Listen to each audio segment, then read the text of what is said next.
This episode is about minutes 126 through 130 of Star Wars The Rise of Skywalker with new guest Nathan Fontyn.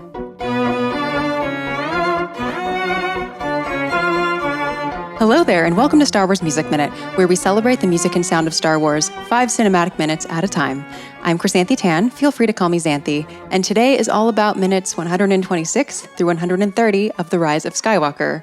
In this excerpt of the film, Ben Solo becomes one with the Force, Leia also becomes one with the Force, and beings across the galaxy celebrate the victory against the Sith Eternal, and the Resistance celebrates on Agen Kloss.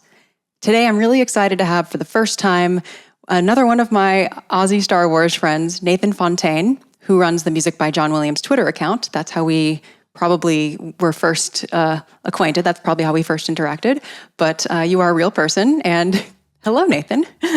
Hello. Yeah, thanks for having me. Really excited to be on here and talk about Star Wars music. And you've given me a good 5 minutes. It's almost wall-to-wall music with a lot of distinct themes that we'll be able to discuss the usage of. Yeah, this is a really interesting set of minutes because of how music is used. I mean, this is the final chunk of minutes in the film. So this is going to be the final episode of this podcast season in which we don't have credits. Yeah. The next 3 episodes will have some credits. Yeah.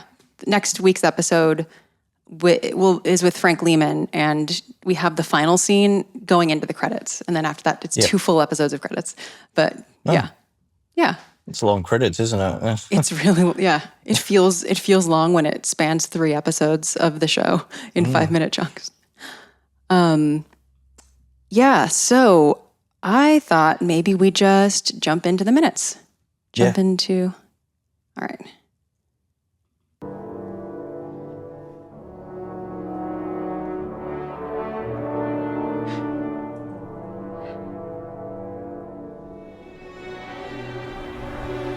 Ben's body is disappearing.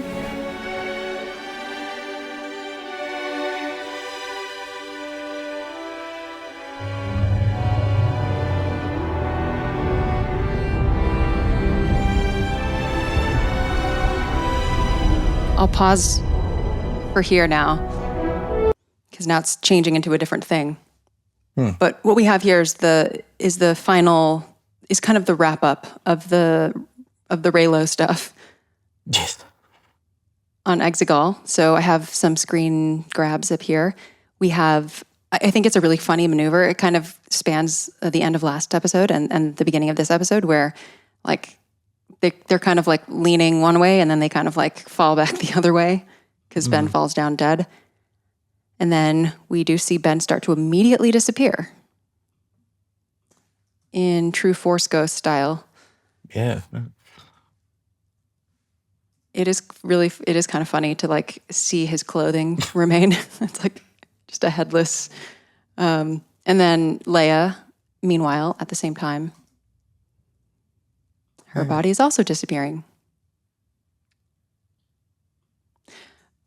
What do you think of, like, I guess I'll lead in by saying here, this somber French horn thing feels very Star Wars to me. Like, it feels like the somber French horn moment is, I mean, okay, both the hopeful French horn moment and the somber French horn moment are 2, I don't know, very emblematic types of Star Wars music that aren't necessarily used a lot. They're used for special moments.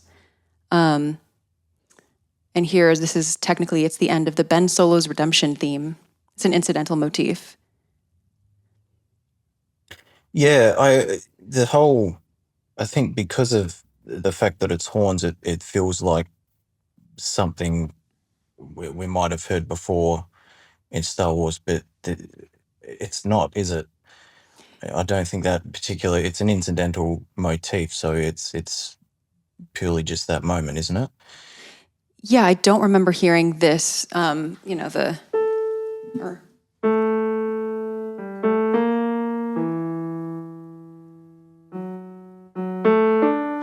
don't remember hearing this exact like melody with chords somewhere else, but yet all of it does feel familiar.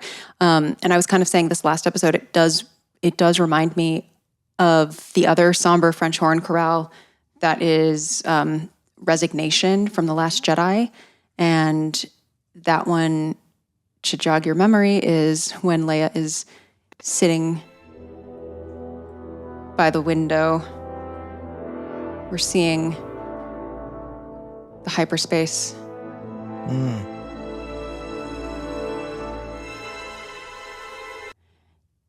Just always reminds me of that moment. I don't know, for some reason that moment from The Last Jedi just like really stuck with me. Those French horns. Yeah, okay. Yeah. But anyway, so that's what we get there. And then we start to get some very sentimental strings as Leia's body disappears with her son. And I'll play a little bit of that.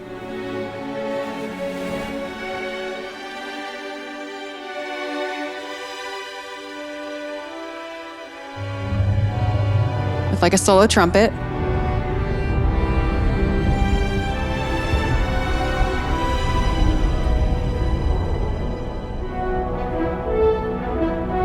Now it's picking up.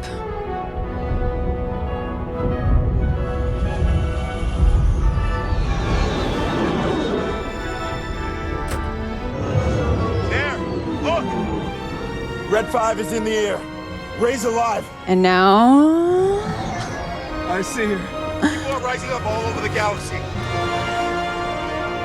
Oh, we did it. We did it. What do you think of this transition here? At least the first time you saw it in theaters. Oh, I mean, you don't have to remember that. I just like... No, I can't recall, paying as close attention to the music at that point in theaters. But yeah, it's hearing now, it's again, it's another thing where melodically it feels like something I might have heard before. I'm trying to think where has that been, but it really I think it just comes down to the instrumentation, the horns and strings. Yeah, do you mean like when it starts to kind of do the fanfare, basically? The upbeat music? Yeah, the whole build up to get to the victory theme. The victory theme. Yeah. Yeah, I mean, it is very... Let me actually play from the soundtrack. This would be in the track called Farewell. Yeah. And it'll be... Yeah, okay. Okay, it'll be like...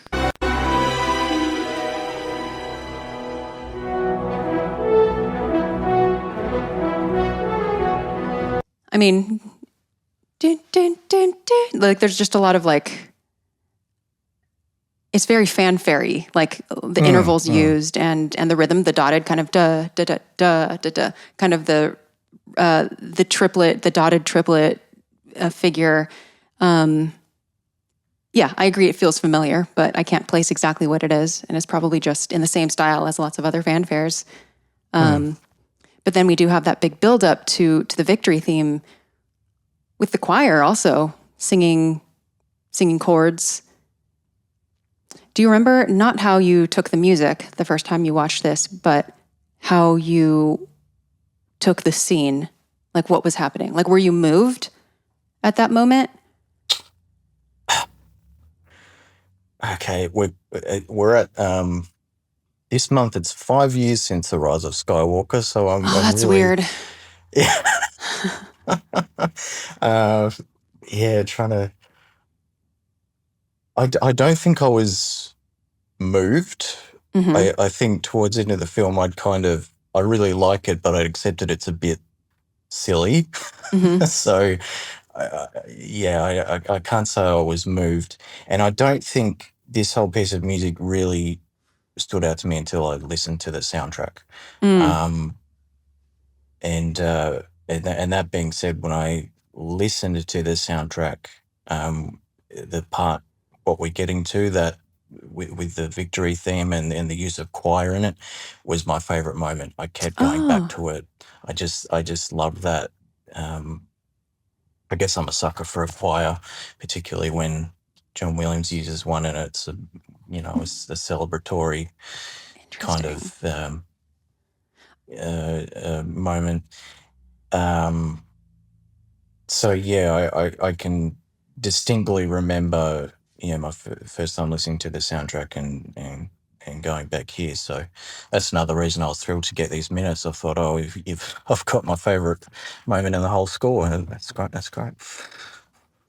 The use of choir with John Williams, at least in Star Wars, I feel like is rare when it accompanies a celebratory moment. I feel like we get it when it's like something dark. We get it like, Duel of the Fates, Psalm of the Sith. That's true. And whenever people are underwater, Oda Gunga, Cloud City. And he did it a lot more in the prequels and less so with the sequels. Do you think with adding a choir? Maybe. That might be true. There's definitely the more, as you say, the darker, almost dark epic moments, I suppose. Or just like a little bit of color. And here I would say it is adding more of a color to the symphony. It's just part of the overall ensemble rather than being the main focus. Like I'd say with Augie's municipal band, and I'd say with Duel of the Fates, the choir, the voices are very front and center, and here they're more supportive. Yes. Let's just listen to that.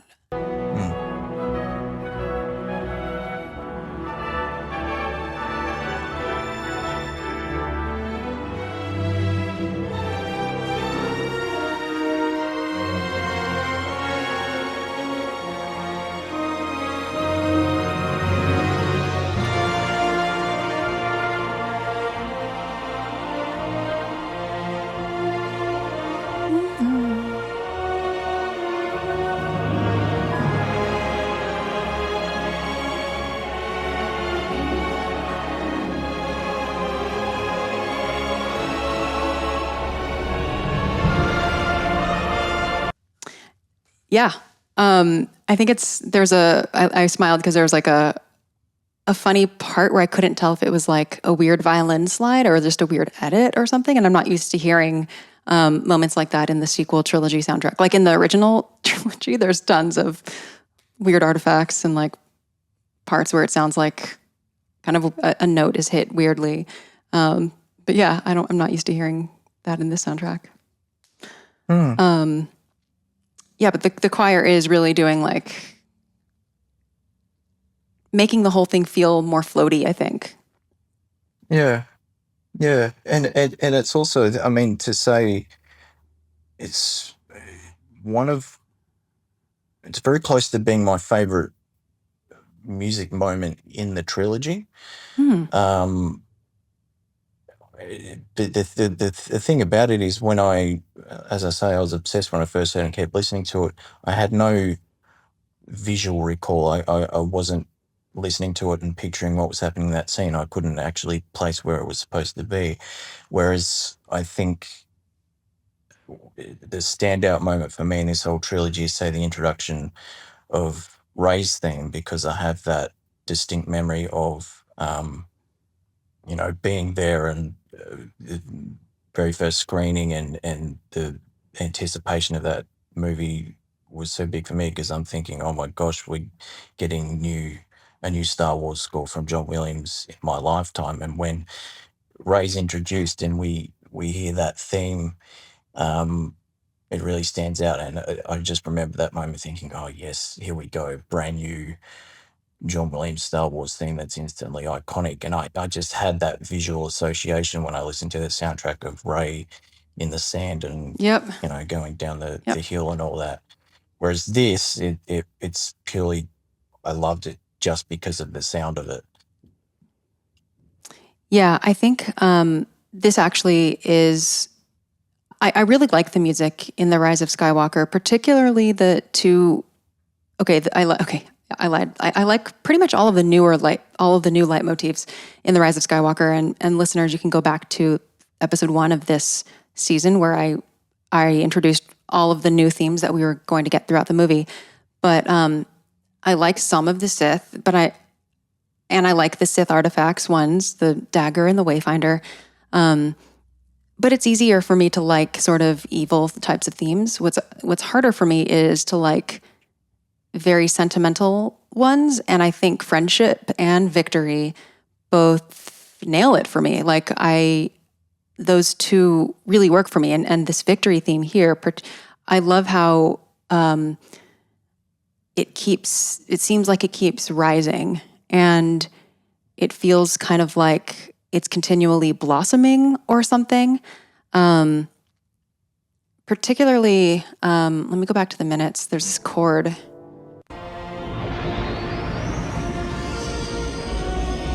Like that chord. Da, da, da.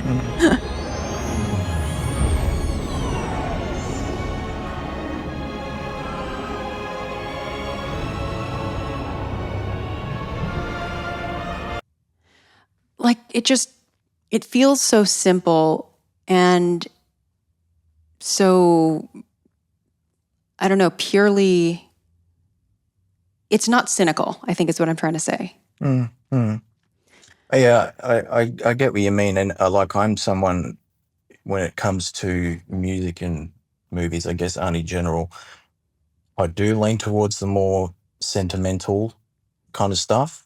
So yeah, and what you say with the victory and the friendship theme and how they work really well, I'm someone who does lean towards that style of music generally, so they really hit for me that particular Rise of Skywalker track where they're putting to a suite. It's one of my absolute favorite Star Wars tracks in general, just because I guess John Williams knew it was going to be his last one. He thought, I want to 9 movies, that's enough for me, and this is sort of like his sentimental bid farewell to it all. Yeah. So it makes me, I guess, a bit more reflective on this whole body of work that he's done for these movies.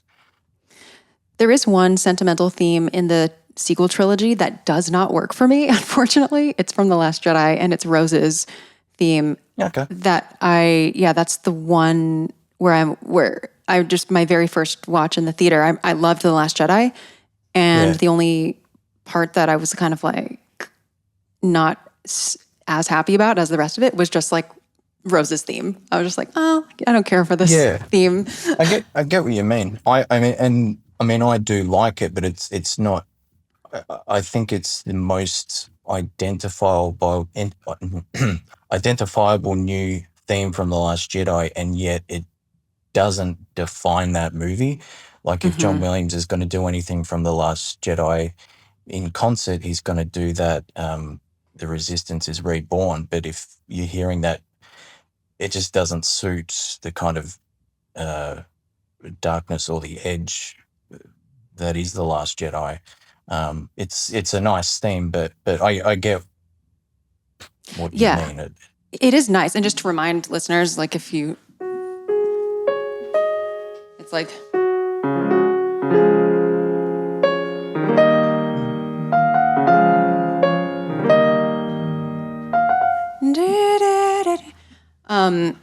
I think part of it is that I didn't like it for Rose's. I didn't want Rose's character to be depicted musically as so, I don't know, positive. Like I felt like it was kind of making Rose seem like she has to be a more perfect specimen of a character than maybe she needed to be.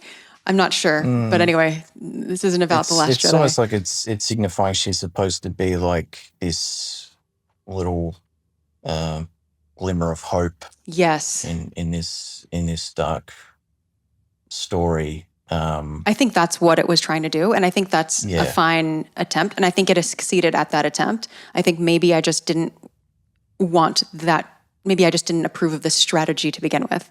And so it's just I would have just done it differently. Yeah.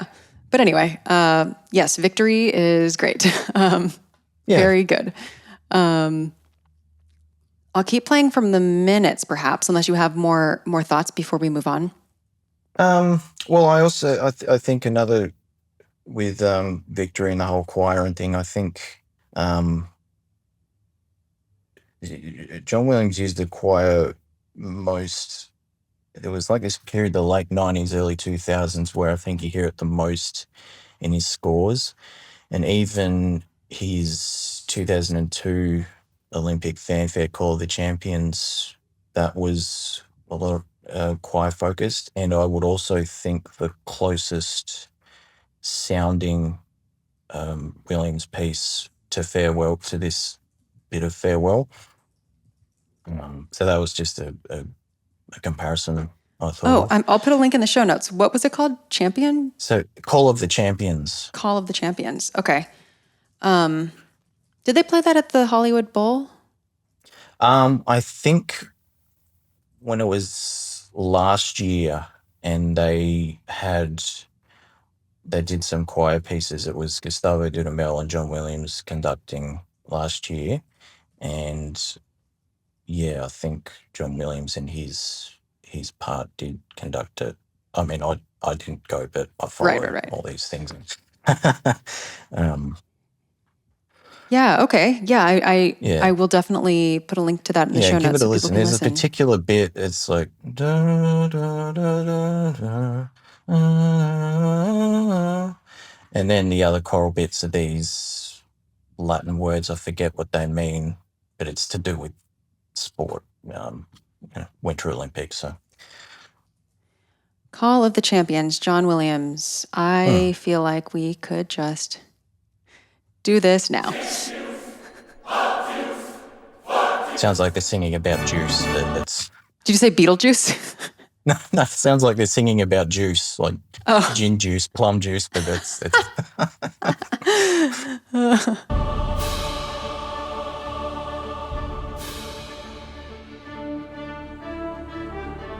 Oh, totally.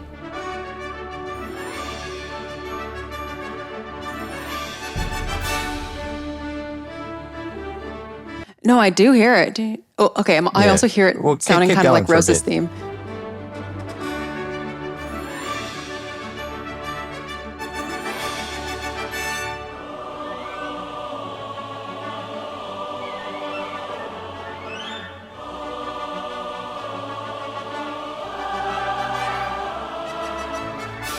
Is that the part?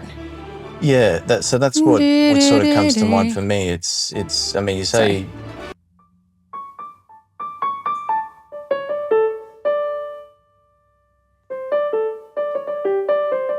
It's like the same shape, Yeah. except it's a little bit condensed, but it still is like go down one step or a half step, go back up, like a little turn at the top, and then go a big leap. Yeah, but it's also, I guess, I mean, as you said, if he used choir, say in the prequels, it's usually for the darker sort of stuff. Whereas I think that's the closest I can think of is of him using choir for something more joyous. Yeah, no, that's a good comparison.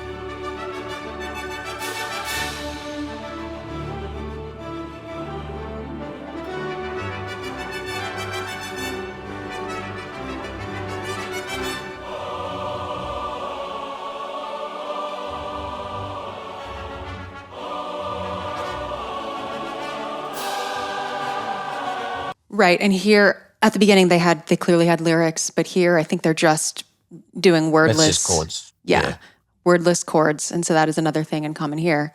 Because there is John Williams that uses voices with words and sometimes with no words.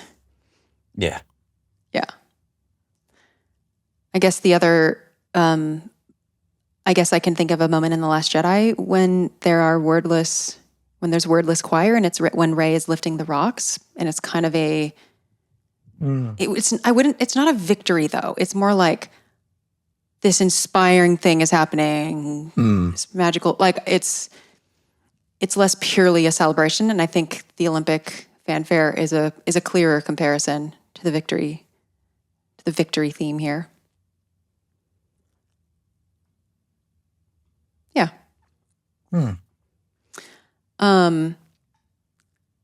When I was watching these minutes, there is this like funny part that I noted where I don't know if you noticed it. I noticed it when I was rewatching the movie recently, and then just going through these minutes where when Finn goes, like right before Finn goes, like, look, Red 5 is in the air, Rey's alive. We get a very sudden zoom in on the X-Wing. And I just, for some reason, I think it's funny. It reminds me of like when I'm just doing very shoddy filming on my phone or something. I'm like, oh wait, zoom in on that. Oh, went too far. Yeah, actually, I think I recall that. It's almost an Office type, Yeah. banter reaction shot or something. Yeah. Yeah. Totally. Yeah, I'd never thought of it like that, but now I'm not going to be able to unsee it. Yep. Okay, so I'm going to keep playing, and they're going to be like, we did it, and then we're going to see a Star Destroyer slowly bite the dust.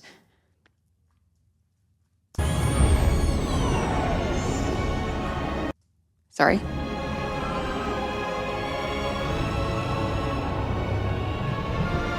Huge shot. So now Ewoks.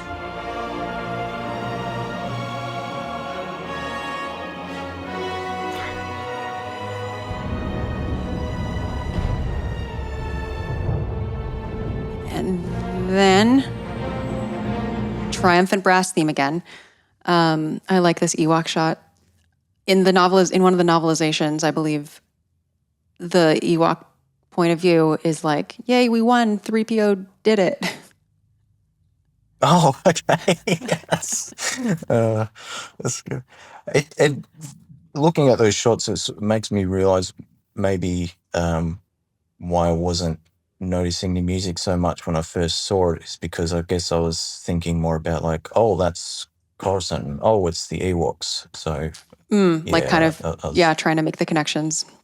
Yeah. Yeah. That's bound to happen. I certainly was probably doing that too. Yeah. Here, when the music changes, it marks our arrival on Agent Kloss, where the Resistance base is. And so this is where the main celebration is. And we're going to get the main theme in a bit.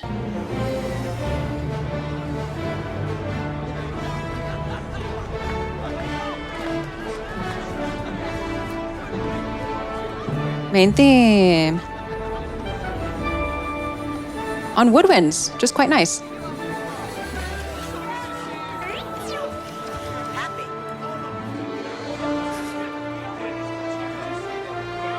I mean, here, okay, happy. Like, I unfortunately do a lot of things in a DO voice. Like, I'll be like, happy, sad. Which probably maybe is annoying to people. I don't know. Here, okay, from here on, it's just a wild assortment of themes. Yeah. They're just like, let's throw a lot of stuff in. It's almost like the credits are coming early or something. Like, this is like a pre-credits almost. Yeah. Yeah. Yeah. I don't know if you have overall thoughts about that. I mean, I should mention, I do love that transition with the brass and then into the main theme. That's just, again, it's a joyous, triumphant thing. I know I've said to you before, my favorite piece of all Star Wars is the throne room finale. Oh, from the first. I forgot that. So, yeah, I guess that little boom, ba-boom, ba-boom is in the same It's kind of vibe. Yeah. Yeah. That was one wish I had going into the score. I mean, the main wish was I just want to hear John Williams do some new stuff, and I got what I wanted with that, like, the Victorian friendship themes. But I also just thought, I want a little callback to the throne room because it's my favorite and it's the last one. Didn't really happen. And there's a particular moment we'll get to, which would have been the perfect opportunity for it. Oh, interesting. Okay. I don't know if I can. Yeah. Okay. Definitely tell me when that comes up. Yeah. Here, I like that we get the main theme on woodwinds. I don't know. I just it's nice and a little bit smaller than maybe we hear when we get like in the thick of battle or something. Yeah. And with this whole sequence of, bringing back old themes, it's one that works in the moment. And then there's a couple others where maybe they don't work so much, which we'll get to. Yeah, there are some more controversial ones, for sure. Yeah. Okay, so then I'm going to keep playing. We're getting the Force theme here.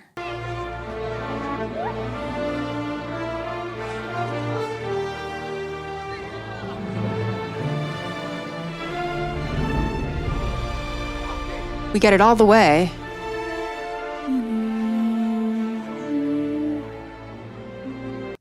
I think it's interesting what on screen we are seeing. This is During like this all Force the theme. like ships are landing and people are starting to reunite when it's the Force theme, yeah?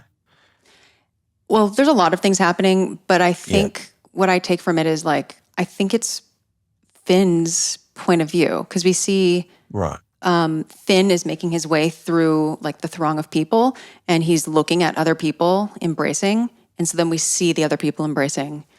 But I feel like it keeps going back to Finn. And I think it's an interesting to put the Force theme with him. Well, there was another moment in this film where it makes this a statement of the Force theme, and it's Finn, and it's when he's him and Jana?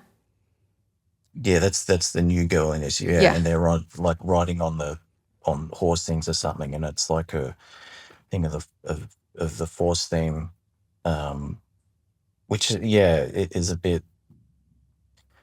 Yeah, he seems to think I'm going to use the Force theme for Finn, and forgets that he kind of wrote a thing for Finn for Force Awakens, and That's so true.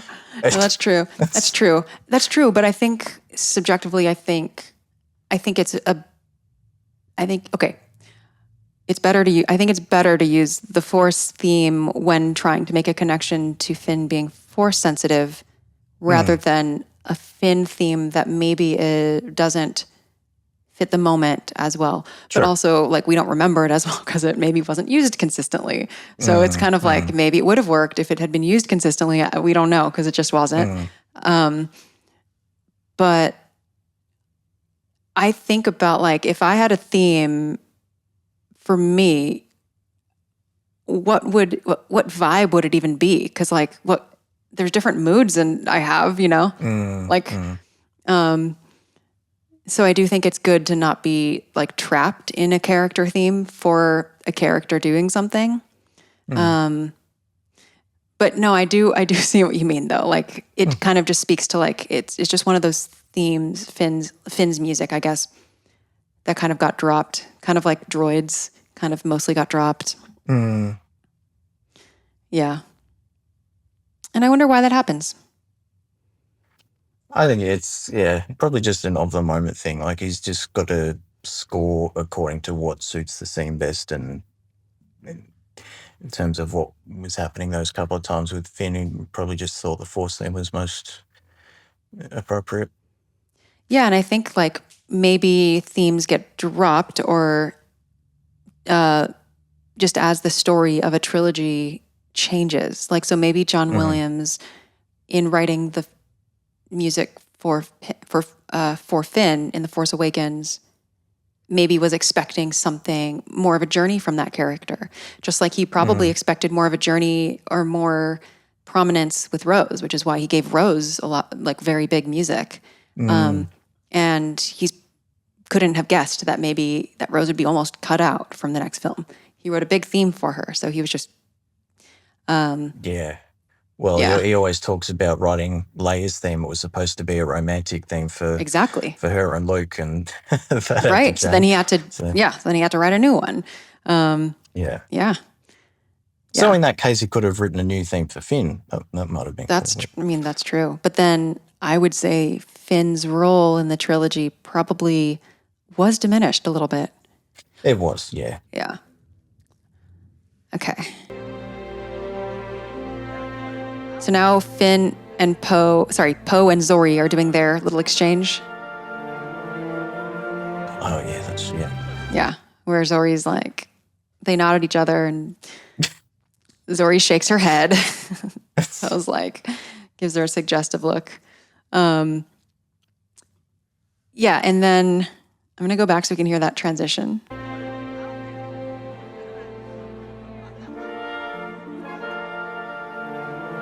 That's when Zori shakes her head. And then Yoda's theme. That's interesting. We get the lesbian kiss that was cut out of some versions. This is for you. Chewie's getting his medal. Yeah. And the moment he gets the medal is kind of when Yoda's theme does the kind of climax,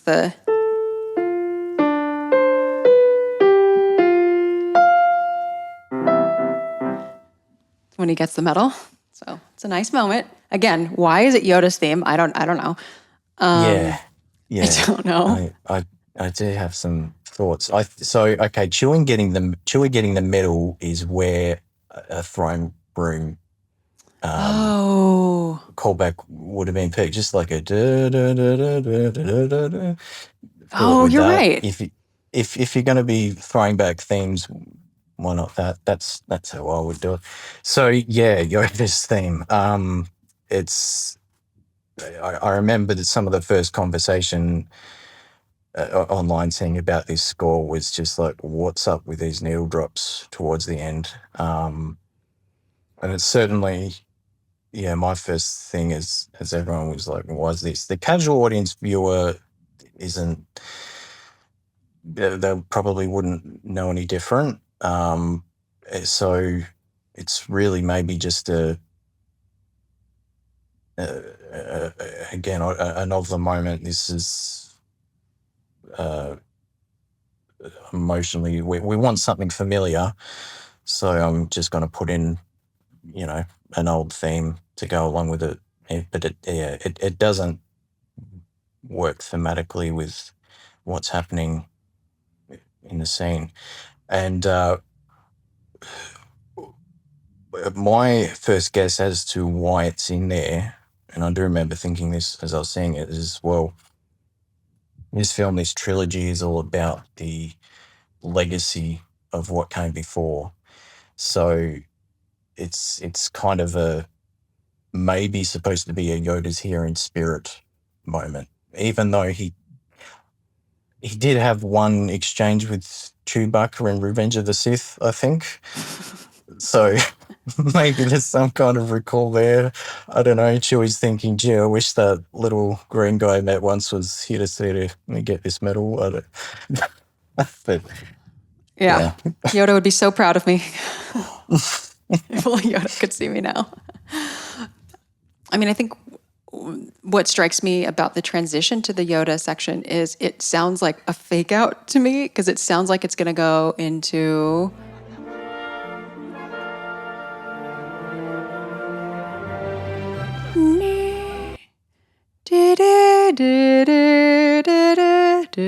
Yeah, yep.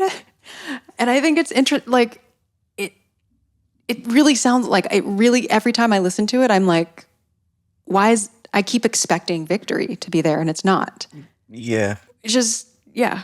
It makes you think, is it a result of, editing or something? I mean, I've only heard things about that this score was heavily edited. There was reshoots and happening late, and so maybe things had to be readjusted. Maybe Yoda's theme was recorded and not originally meant to be put there. We'll never know. But well, I think comparing what we get in the film to what we get on the soundtrack, track 17 reunion, is slightly different, the flow of themes. Notably, we don't go right into Yoda's theme there. Actually, I'll play from that track. Okay, so it starts out the same. Everything's the same up until I'll play kind of a little bit before. So now we go into friendship. Oh. And then after this,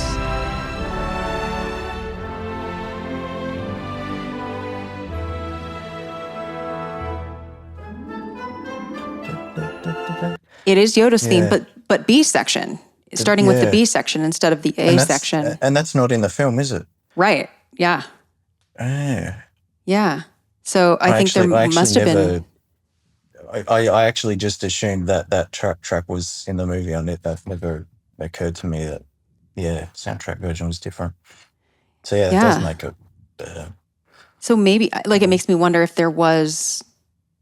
I mean, there must have been something else that was cut because just that track is less. So we get the B section, and then it is going to go into the A section, which sounds like the Empire Strikes Back credits. Yeah. Yeah.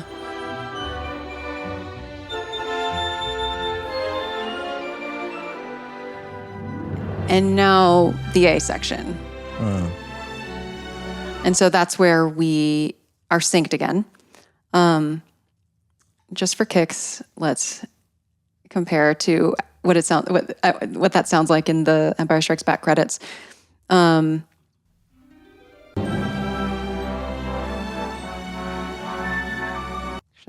Yeah. It's so much faster.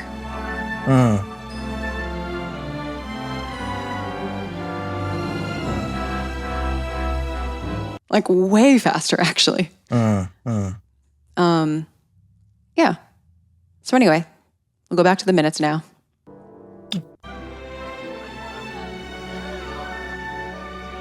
All right. Now. Chewie. This is for you. Yes, that nostalgic major seventh chord. It's a medal, which not everyone in the audience probably got or understood. And then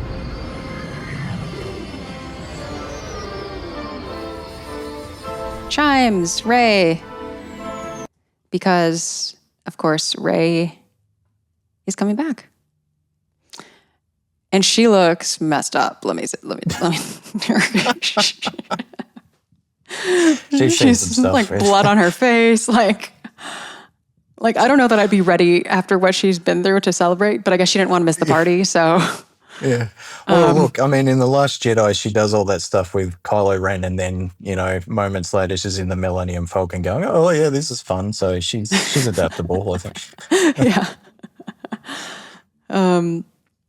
Yeah, so Rey. Whatever. And that's a very, that chimes theme kind of brings us back right to the beginning.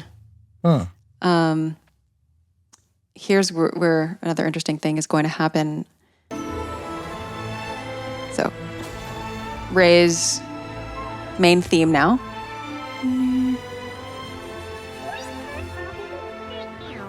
And there was the gallop, because, Rey's theme has like a few different sections. There's the chimes.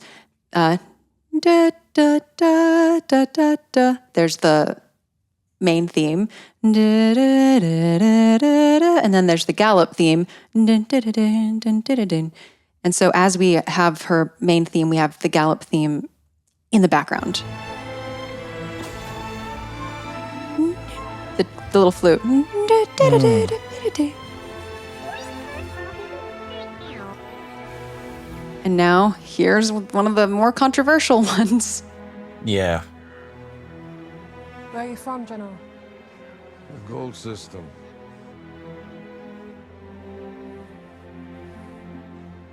What about you, kid?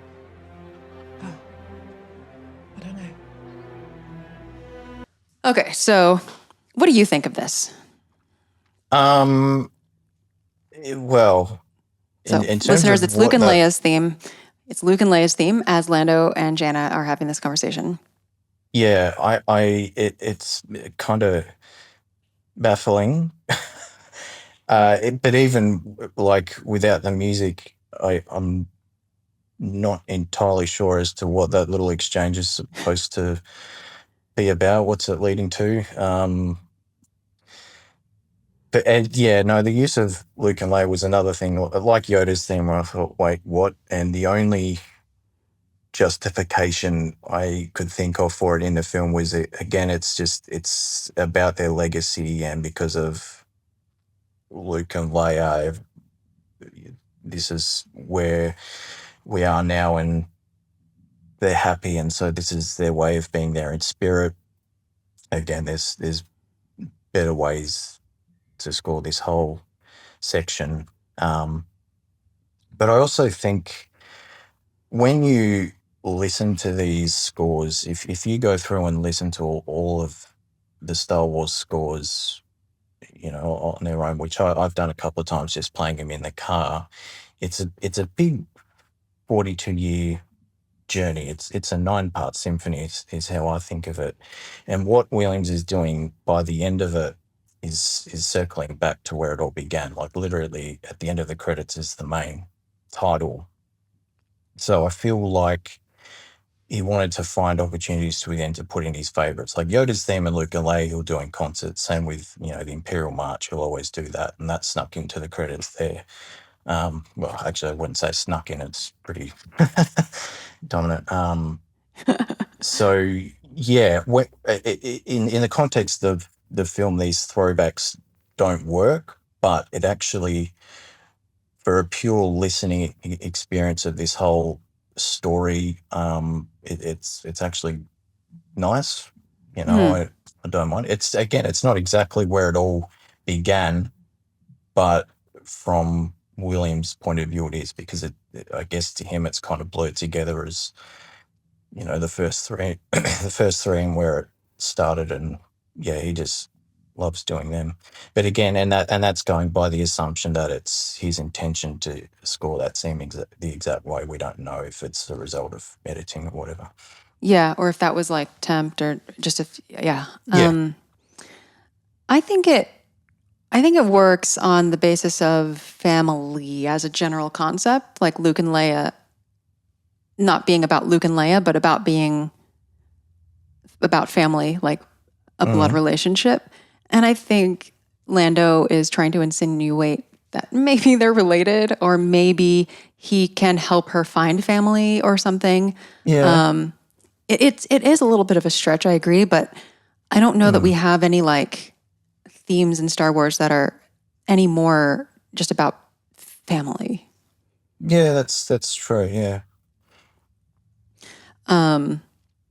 Yeah, I don't. Listeners, this is a very polarizing musical point in the movie. Do me a favor, and if you're watching on YouTube, comment with like how you felt about this when you saw it first, or how you feel about it now. Like, is it fine now, or does it kind of grate on you? I remember in the episode that Frank Lehman recorded with What the Force podcast, I think he was like really not cool with at first, like his first reaction to Luke and Leia's theme there was like he really didn't like it, and I wonder if he's come around on it. I'm talking to him in a few days, so I'll be sure to ask him. Yeah. Well, yeah, it's about perspective. I mean, I sort of learned not to let anything these movies do altogether like get to you, Ruin your and childhood. frustrate you. Yeah, I used to be that, kind of take it quite seriously. I used to be like an original trilogy purist, and then I kind of, when these new movies came about, it sort of learned to not take it all too seriously, and some of the goofiness is all part of the charm. And that's why I like Rise of Skywalker. A lot of people obviously really detest it, but to me, there's nothing it does that is worse than it's come before it. Palpatine's back from the dead. It's like, yeah, well, Darth Maul survived being sliced in half, or Yeah. Rey's Palpatine's granddaughter. It's like, yeah, Darth Vader built C-3PO. It's just Yeah. it's just No, the that's fair, nature yeah. of this series, Yeah. So yeah, if there's going to be some odd callbacks to other things, it's not going to bother me. I'll just sort of, as I say, I'll have my ways of making it work in my head, I guess. Yeah. Yeah, that's a good perspective, I think. It's healthy to have that perspective. And yeah, you're right. Like C-3PO, Darth Vader built C-3PO. That's pretty funny. There is another part. Okay, I'm going to go back to where Rey's theme chimes begins playing, because here's another place where there's a fork in the road compared to the soundtrack. So we were all synced up again after skipping the friendship theme and Yoda's bee theme. And then Rey's chimes theme goes.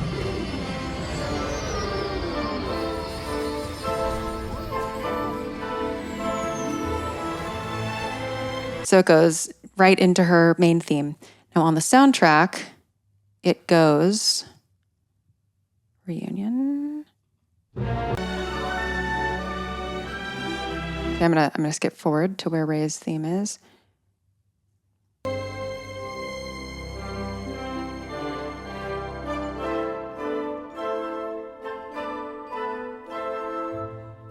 And then it goes up a half step to do Rey's. And then after this, because it goes up a half step, so we have it in A minor first. Sorry. And then up to B flat minor. In the movie, everything after this is in the same order as what's on the soundtrack, but it is a half step lower because it didn't modulate anymore. So they must have had to actually re-record that. So like on the soundtrack, the theme is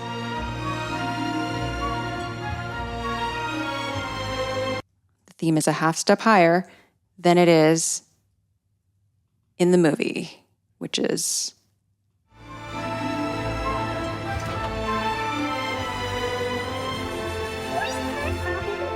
so I just think that's interesting.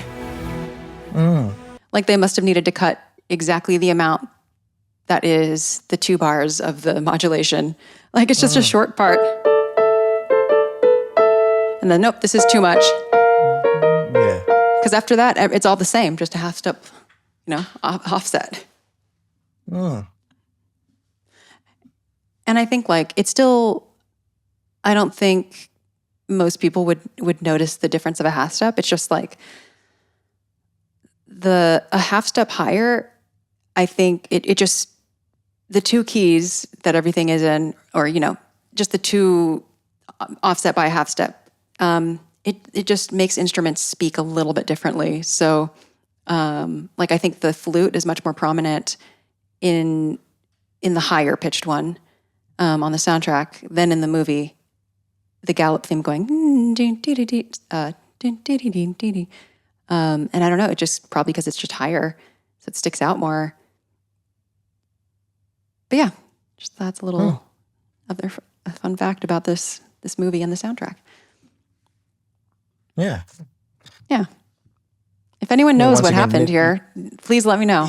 Yeah, I did. It just did not, occur to me that how different the soundtrack and film version are. Yeah, but like enough alike that it just surprises me that they ended up having to re-record it offset by a half step. It seems like if to buy time, I kind of assumed there maybe are like other ways to do it. But yeah, just very interesting. And I'm curious how much, I think this is probably easily Googleable knowledge, how much time elapsed between the orchestra doing the main recording sessions and then like the pickup sessions. Yeah. Anyway, okay, I'll keep playing now. So, going back to the Jana Lando. The gold system.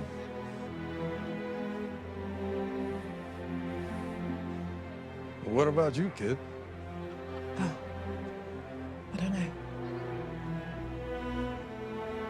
let's find out.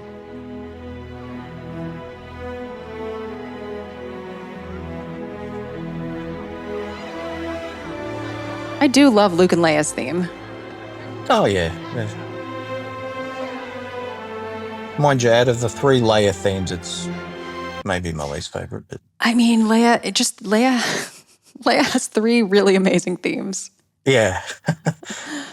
I think the Luke and Leia one does somehow sound the most chaste, which is appropriate.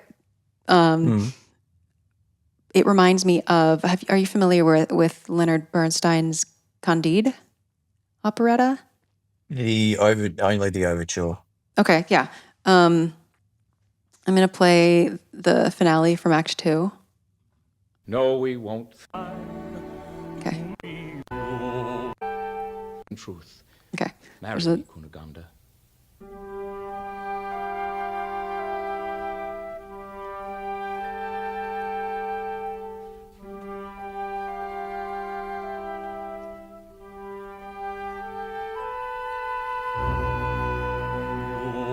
been a fool, and so have I. But come and be my wife, and let us try before we die to make some sense of life. It's a really good operetta. I do recommend it to anyone. I just hearing that it's almost like Luke and Leia's theme with lyrics, and then visually in my head was Luke starting to sing it to Leia, "Come and be my wife." Oh It's just no. yeah. Oh man, that would have been funny on like as part of a special or something. Yeah, no, every time I hear Luke and Leia's theme, I'm thinking of that. Yeah. Yeah, I can't unhear it. So now I have forced listeners to hear the same thing that I'm hearing. It's fascinating though. I mean, I knew a lot of other classical reference points for Star Wars music, but I'm not sure I've actually come across that one before. So it's cool to hear that. It's not one I hear very much, so I feel yeah, it's a deeper cut, I think, than because I don't agree with a lot of them, like the Corn Gold King's Row one with the main theme. I hear the similarities, but I think the tone of them is very different, and just the way, like, for me, it's not, and even here, like, it's not the beginning. There is something about it that feels more similar than like King's Row does to the Star Wars main theme. But, and often but Luke and Leia's theme is still its own piece. Like, it's not like a copy. The King's Row comparison, often when you, from memory, when I've seen people make that comparison, they have to edit King's Row a bit in order to prove the point, which only goes to show it's like, oh, is it It's that tenuous similar? at best. Yeah. Yeah. Okay.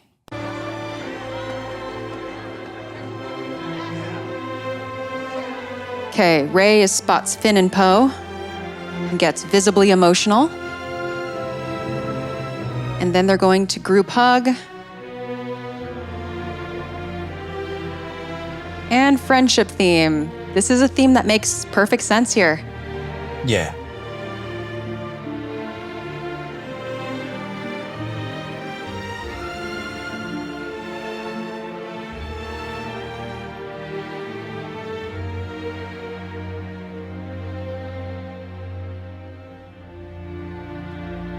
And we get a fade to black.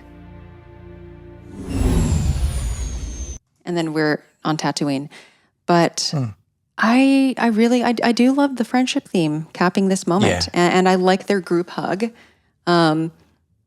Here's a shot of Rey, like she needs a shower. She just died and came back to life. She's bloody, but she's so happy to see her friends. And I think that's really nice. Fair enough. That's what she needs. Yeah. Yeah, this three-way hug is pretty funny, but I seriously do actually enjoy the depiction of friendship in this movie. Yeah. Like, I understand probably they're doing a three-way hug probably to avoid, I don't know, to avoid people trying to ship people too much or whatever. Yeah. But like, I also do like friendship being celebrated. And I think Star Wars celebrates friendship a lot. And I think Star Wars is great when it is celebrating friendship. Yeah, absolutely. I totally agree. I think that is a really lovely moment. And thinking before you asked me a particular bit if it made me emotional, I said, well, at this point in the movie, I'm not going to be. But if there's anything that did sort of go like, oh, well, that's really nice. It's just that little friendship reunion, and it's really wonderfully scored. And I think that is something J.J. Abrams did well with this movie. Is he did want to kind of focus on these three and their friendship, because it is really their trilogy, even if it, we say Finn got sidelined a little, so it hasn't worked out perfectly. But I do like the effort to kind of bring them together as a trio, and it pays off quite well in that little reunion moment. Yeah, it kind of makes me wish that we had more time with them all together because they've spent so much time separate. But yeah, I think this movie is where Poe starts to bloom for me. Like, I didn't like Poe until this movie, actually. So this movie is when I'm ready to let Poe into the friend group. Yeah. So I could have used more of it, but just for kicks, I'll play the ending of this once more and then compare it to the soundtrack, which will be a half step higher. Oh.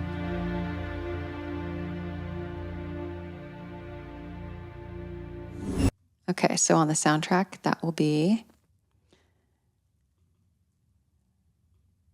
queuing it up, queuing it up, queuing it up.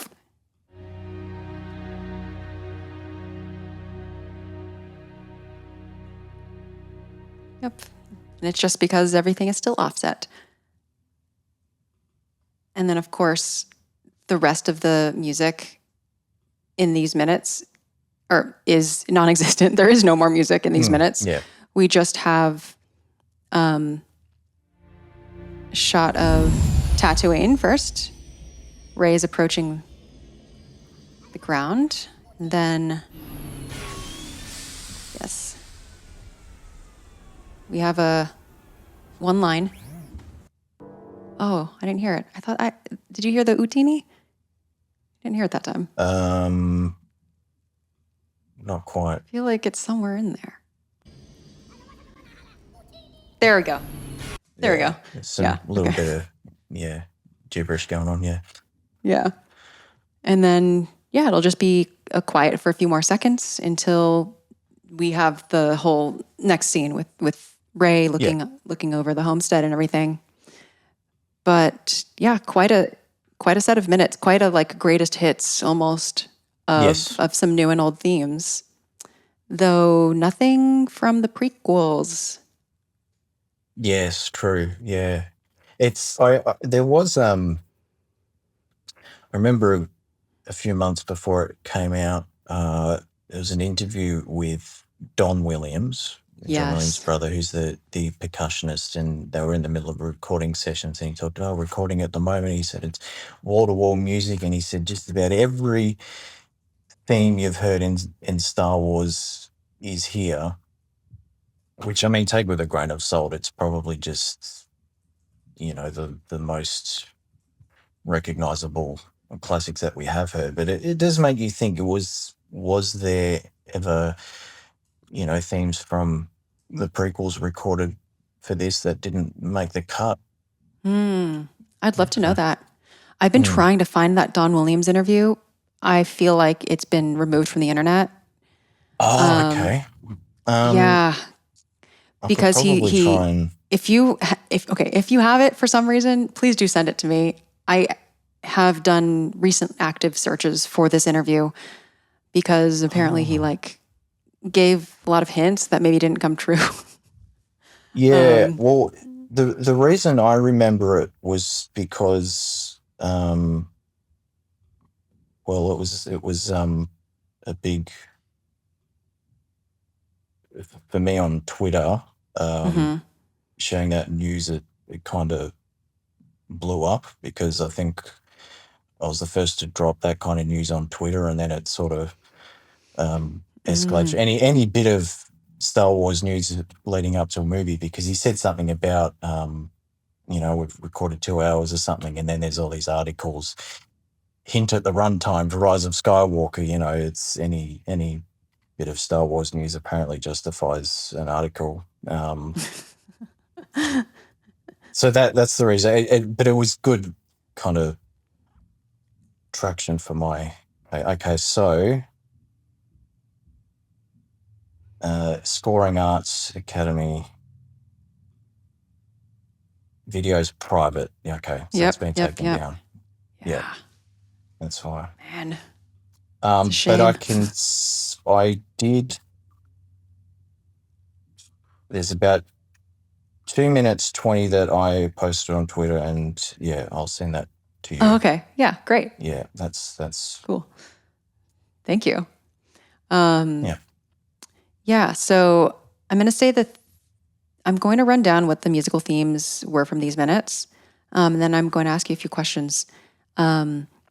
Musical themes from these minutes are Ben Solo's redemption, victory, main theme, A section, the Force theme, Yoda, A section, Rey chimes, Rey main theme, Rey gallop, Luke and Leia, and friendship. And then on the soundtrack, this is track 16, Farewell, track 17, Reunion, and then if you have the For Your Consideration soundtrack, there's also a track 22, Farewell. Nathan, you are the only, I think you're the only person I know who is really going through every film that John Williams has scored and trying to watch every single one. How are you doing on that journey? I'd finished that 2 years ago. Oh, you finished it. Okay. Yeah. Wow. Yeah. Wow. Okay. How many films was that? It's at least 100. Yeah. Yeah. Okay. Because when I met up with you in Australia, you must have been finishing it up then. Yeah, I was almost at the point of finishing at that stage. Yeah. That's amazing.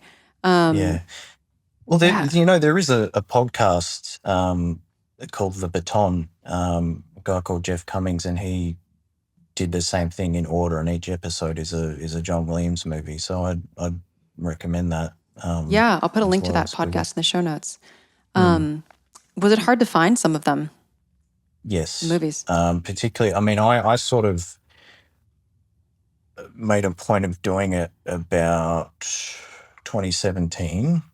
And there was a few that, I just couldn't really get a hold of, so I didn't quite complete it. And then, when I set out to do it in 2022, there was a few more available that had come available thanks to your boutique Blu-ray and DVD labels.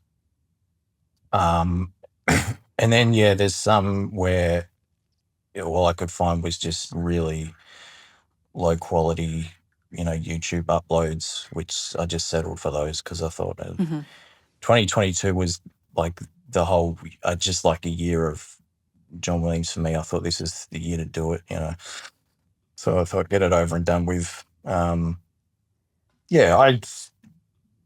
have no regrets. I'm the sort of person I just like to watch every movie ever anyway. So that's I was looking at your Letterboxd. I might have to, because I would like to embark on this John Williams journey at some point too. So I might need some tips on finding some of them. I'll ask you. Sure. Yeah. No, that's fair. It's look, you're always going to get good or interesting music. Otherwise there's some, especially in the early years, there's some slogs and some kind of dated movies.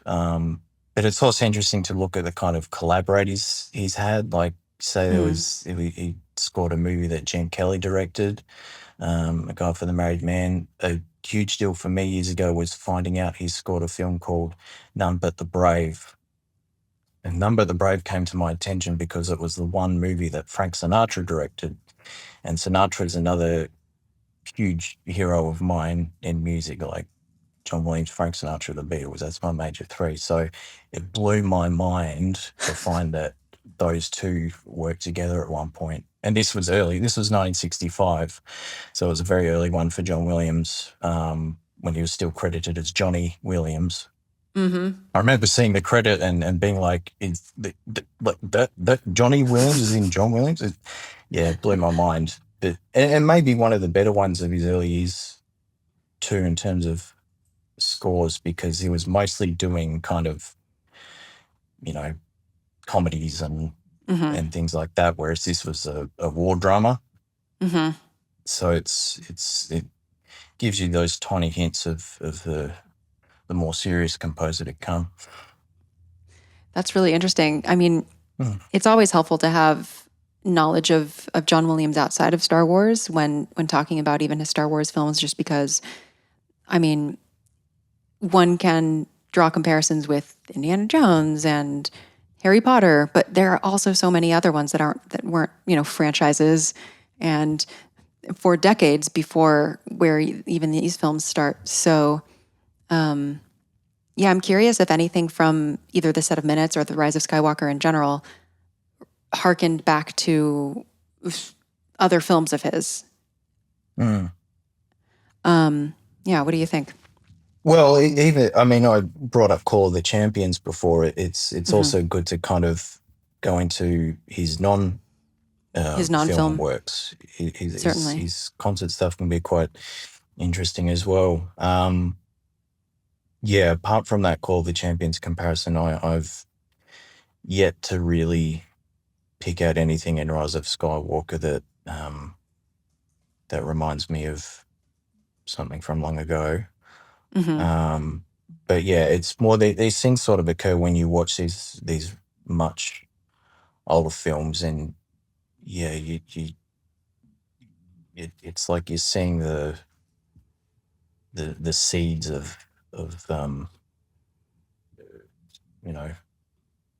what was the composer what to was come. coming. Yeah. Just in terms of style. And then you get in later years sometimes, so there'll be something like Catch Me If You Can, which has a bit of jazzy elements, and that's where you go, this is like the older days when he was just doing jazzy comedy scores. Did you watch these in order? No. Did you watch okay, so you didn't go chronologically? No. As much as I tried to, it was when I would find them, it would be in order as much as possible. But no, I wasn't quite able to do that. Fair. And I don't know. A lot of them I wouldn't watch again. So I don't think I'd ever. Best way to really do the journey chronologically is that podcast, I think. Yeah. But I mean, you would still have to find the movie on your own. Yes. Oh, so The Baton is only about John Williams' musical journey. I'm looking it up right now. Okay, I thought it was a podcast about, I don't know, like other conducting, composing stuff that just did like a series on John Williams. But no, that's great. Okay, that's a really good resource for people who want to do this. Cool, thank you for sharing that. That's great. People on my Discord or people who are listening to this, let me know if you would ever be interested in doing this journey together. I'll consider it. Cool. I'm excited to have a new resource to share. Speaking of which, are you ready for the Star Wars Music Minute Questionnaire? Oh, yeah, of course. This is your first time, and it's the same 3 questions that I ask every guest. I get a lot of good soundtrack recommendations this way, I have to say. Question number 1 is, in exactly 3 words, what does Star Wars sound like? I can't think of 3 words better than pure symphonic escapism. Ah, Yeah, I think when you might have asked me, you asked me these questions. I did when we had the meetup. Yeah, so that's just I'm saying the same thing because I couldn't think of anything better than that. But yeah, that's really, like I say, a couple of times I go and I listen to all these scores, the CDs chronologically, and yeah, it's you feel like you're getting the Star Wars story on a much more, I guess, consistent level. I just Mhm. always feel like you listen to it and just takes you away. So. I agree, and I it's a level of escapism for me that I can't think of another recent score, at least, that does that for me. I think there are lots of scores for TV and film that capture my imagination, my attention, but then there is always like a quality dip where it's like it makes me feel like either hands were exchanged here, maybe like someone else on the team did this part, or it feels a little bit less interesting than earlier parts or other centerpiece parts. But yeah, the quality of a John Williams score, of a Star Wars score. Yeah. Yeah, it's Well, very particularly consistent. because it's really full with orchestra. I find it easy to escape into music the more instruments there are. I think even in terms of say jazz music, I love, so like with Sinatra did, it was full studio orchestra type of stuff with, detailed arrangements, and you just feel like you can listen to it, and anytime you go back to it, you can sort of find something that you might not have heard an instrument do before. Yeah, no, I love the arrangements of like the Sinatra era.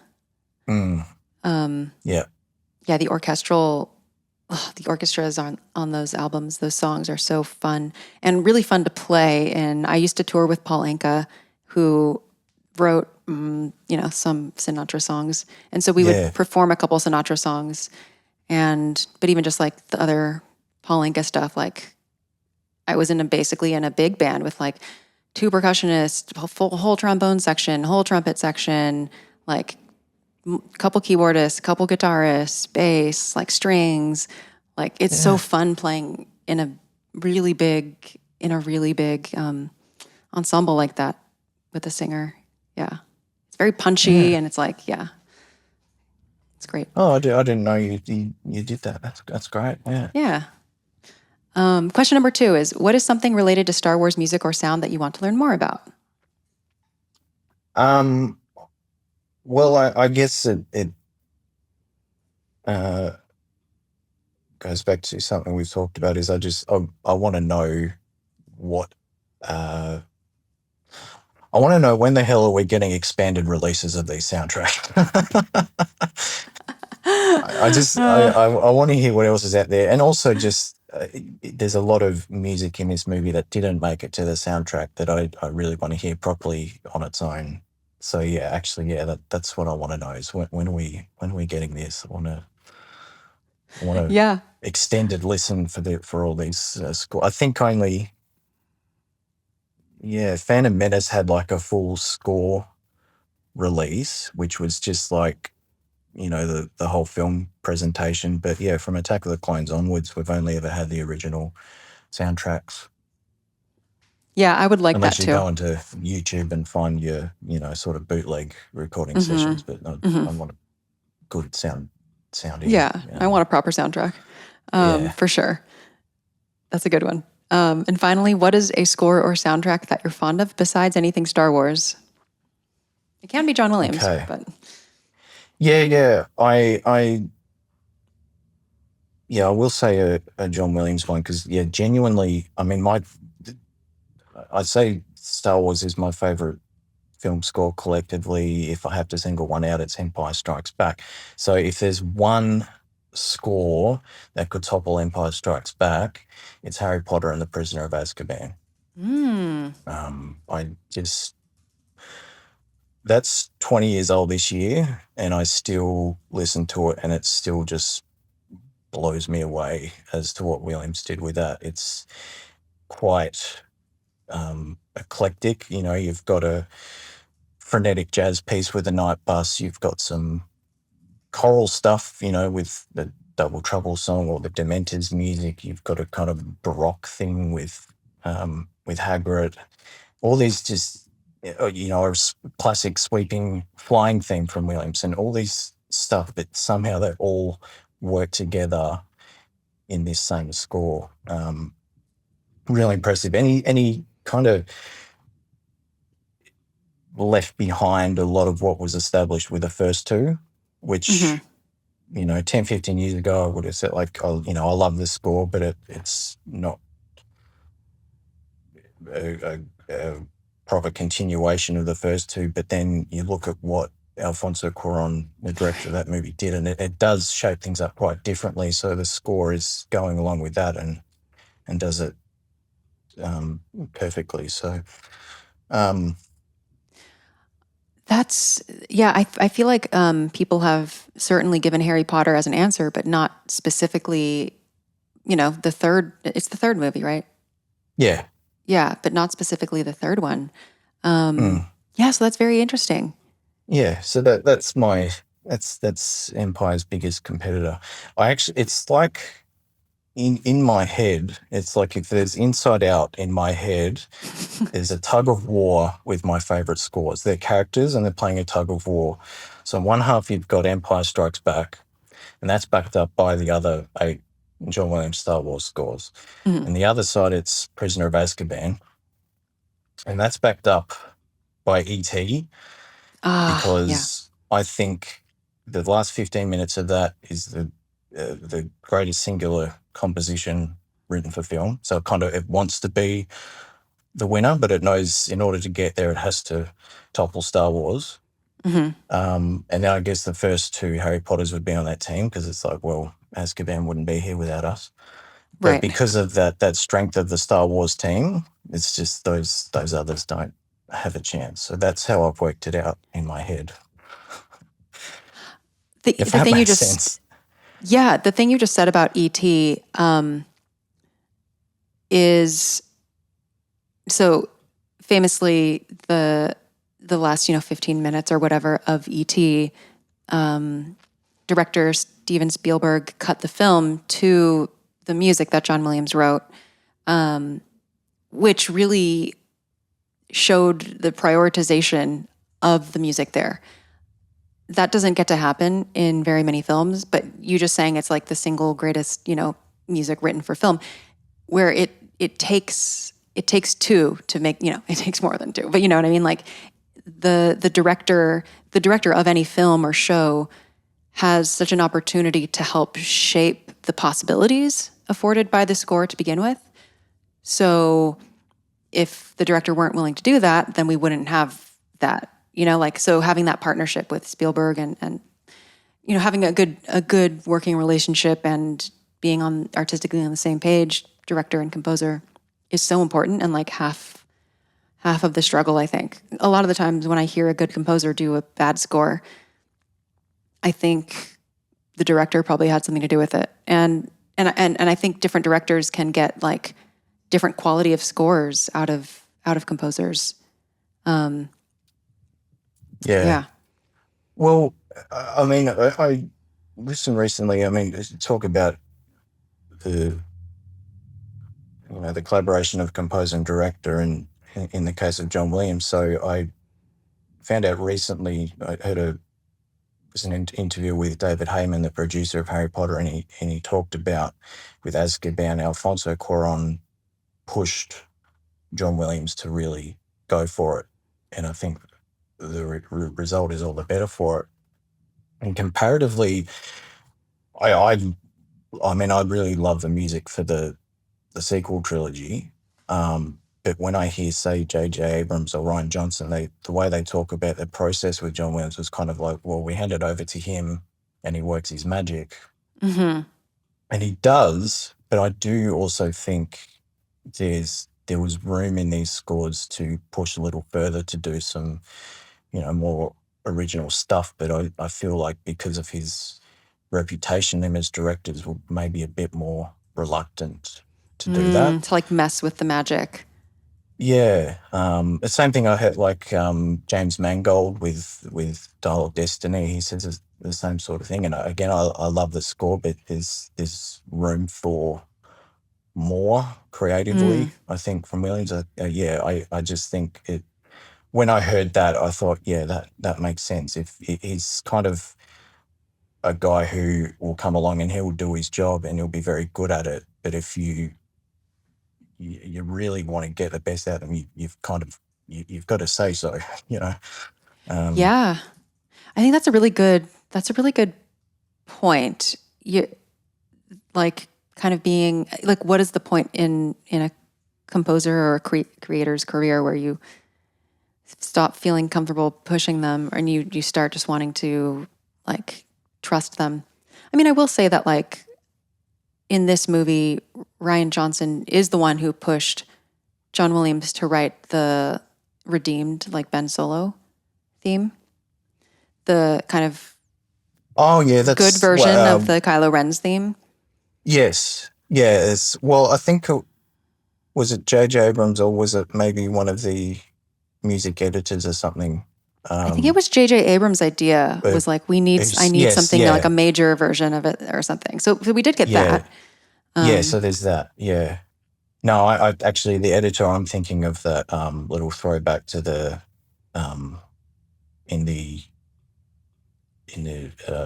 ship. There's that.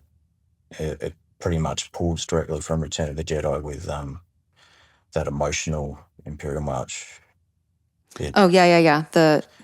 Yeah, I bet that was Tempt. Yeah. I think I heard do you have information? Yeah, maybe my memory's foggy, but I thought there was something about Williams writing music, but then a music editor was like, we could use this bit, but I could be foggy on that. I'm probably crossing stories here. Well, there was the story in The Force Awakens where when Rey is having her call to adventure moment where they reuse the clip from A New Hope. And I think they even reused the recording, if I recall, from that. The Burning Homestead track. Yeah, like a actual needle drop. And so I bet in these sequel films, and I wonder how much John Williams wanted to actually do more, and maybe the creative team was like, actually, we want to harken back to an old thing here. Like, so I wonder, it could have gone both ways. Like, not only maybe they didn't push him, but maybe they also didn't want as much newness. Maybe they did want more old. And I don't want to spread conspiracies or anything. I just think we already have a few examples where it's clear that they wanted to harken back to an old moment specifically. There's Luke raising the X-Wing as well in this movie, which I think was Tempt. I don't know that John Williams would have thought to do that. And I don't think it doesn't. I don't think it doesn't work. I think it does work. I like it, but yeah, that probably was an intentionally nostalgic choice on behalf of director. Yeah, at the end of the day, you have to remember that, he's just a composer doing his job, and it kind of just got to do what he's told. If Yeah, absolutely. Yeah. Well, anyway, Nathan, do you have anything else about these minutes or this movie in general that you didn't get a chance to say? I think I've covered most of my thoughts, how I feel about the movie and the music and John Williams overall. It's a really good minutes to kind of be a springboard for me to get me talking about Star Wars music. So I was quite pleased to end up with these. Good. Let people know where they can find you and your various accounts online. I don't know, yeah, like there's so many like platforms now. So you run the Music by John Yes. Williams Twitter account, which yeah, is also the name of the documentary. yeah, I know. Yeah, I guess that I guess I could talk about that page. Yeah.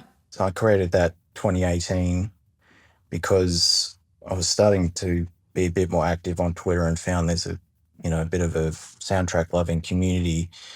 And over on Facebook, there was already a couple of like John Williams pages which would share news and updates related to things. And I thought someone needs to carry this over to Twitter, and then took matters in my own hands. And the name just came from the significance of seeing his name in the credits as a young boy. Like 2002, I was taken to see the 20th anniversary of E.T., Attack of the Clones later in the year, the Chamber of Secrets, second Harry Potter, and I would have watched the first Harry Potter on video early that year. And so all these movies that struck me and the connection I made was the music. And I thought that this guy, John Williams, he was the guy making these movies. Like, I didn't know who Steven Spielberg was. E.T. was the John Williams movie. I knew George Lucas created Star Wars, but those were John Williams movies. So that's kind of the association I had. And anytime I see the credit music by John Williams, it feels like something significant, because it was like that's my first guy who made movies.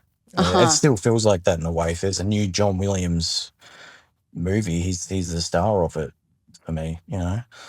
So that's where the name of that account came from, and the documentary stole that from me. Have you watched it? I have not. I want to, but I'm also kind of nervous to watch it. Did you like it? Also, what, nervous to watch it? Yeah, just because I want to like it. Yeah, look, it's hard. I mean, for me, it's hard not to like. It's, kind of, to me, it's slightly frustrating that it's a 100-minute thing dumped on Disney Plus. I get being a 100-minute feature, but I think in that case, give it a cinema release, let it be something audiences connect with and celebrate John Williams. If you've got to put it on streaming, make it a miniseries. There's a lot. Oh, I would have really liked liked it as a miniseries. Yeah, it just felt like there's a lot more that could have been covered, but it's still, as a kind of celebration of his work, it's really enjoyable. And there's a lot of anecdotes and stuff in there that I hadn't heard before. And look, at the end of the day, I think there will be people who watch it and they will discover more of his work and maybe be inspired to seek more of it out. And I think really at the end of the day, that's probably the best thing it could do. Yeah, so I think maybe I just recognize that I'm not going to be the primary audience for it.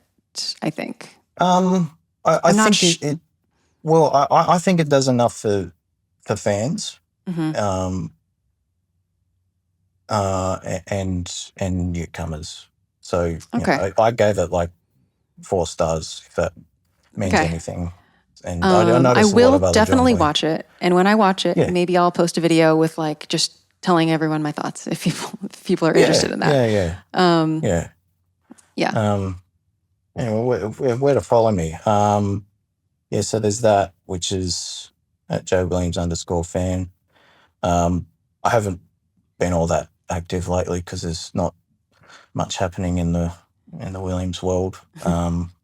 But also Twitter's just not as good to use these days. Yep. But Letterboxd as well. I guess that's where I'm most active. What's my... Nathan95 is my handle there. And Instagram I post to sometimes. That's just Nathan Fontyn 95. So that's where if people want to follow me. Yeah. Cool. Great.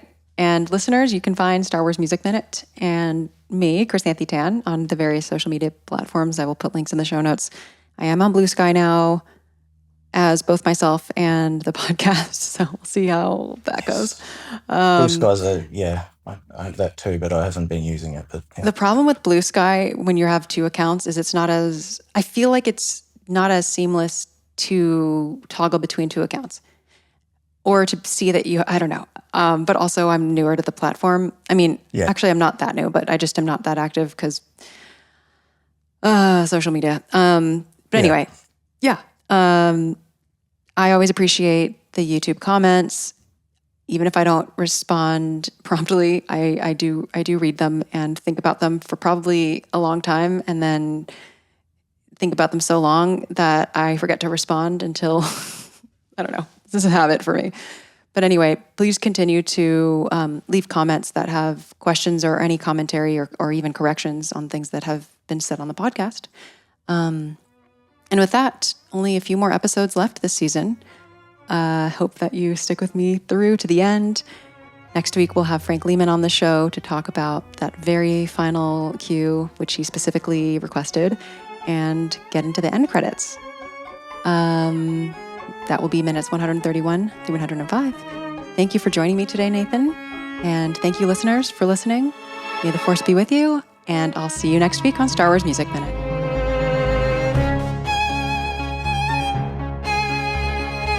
Yay!